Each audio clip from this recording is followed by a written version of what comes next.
Reverend Father Daniel Mark Amoti nagira ngo necyo mugashobora umukristo kugira amatsiko muri mukama ahubwo kubana wari kubasa buri kimwe.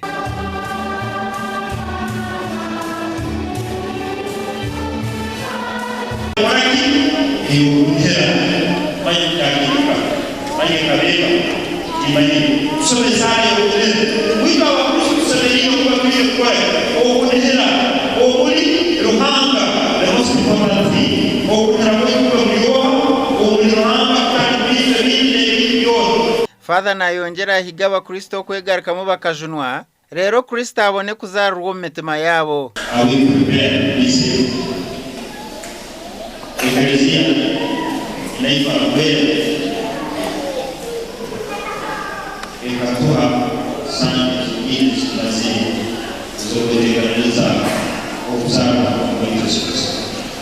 Oiro kino arulengo rwensi yona kirikiro ekitali nkekyabuli kiro abokuba ninaitwekelezia nera abokuba hatukubaliza Yerusalemu Bethlehem.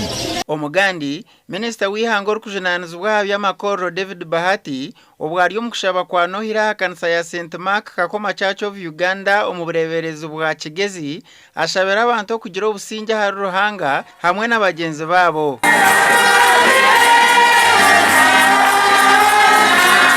Chikwati n'obusinje ibyo bitubire binagera mu batangireho kandi obusinje obutabo kwakishaka abo obusinje buraleta abantu abakorera amakorero kandi abo kwihamu emishoro y'obusinje arakurara.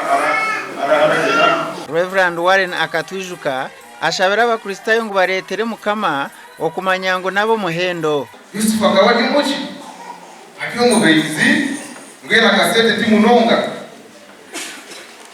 obundi titamanya nitwe kunu omwe facilities zitu okuziri obundi turabura abakazi nabo barabona barafa barabugwa aho kuzarira ngelecho na Yesu tikashiri kumubaho atalisto ulisa kwa ushoroza nka miliyoni 5 elizoba ziratubasisa okukora emirimo yo ulisa itwolecherire nkoko nanakigambire turaba twine ebicwero by'abakuru twine emishara twine emirimo nk'okumuramanya urushozi twine emirimo mingi yo gukora. Gasha kwa Philip Murangira na Fred Anyene ahabwa TV West.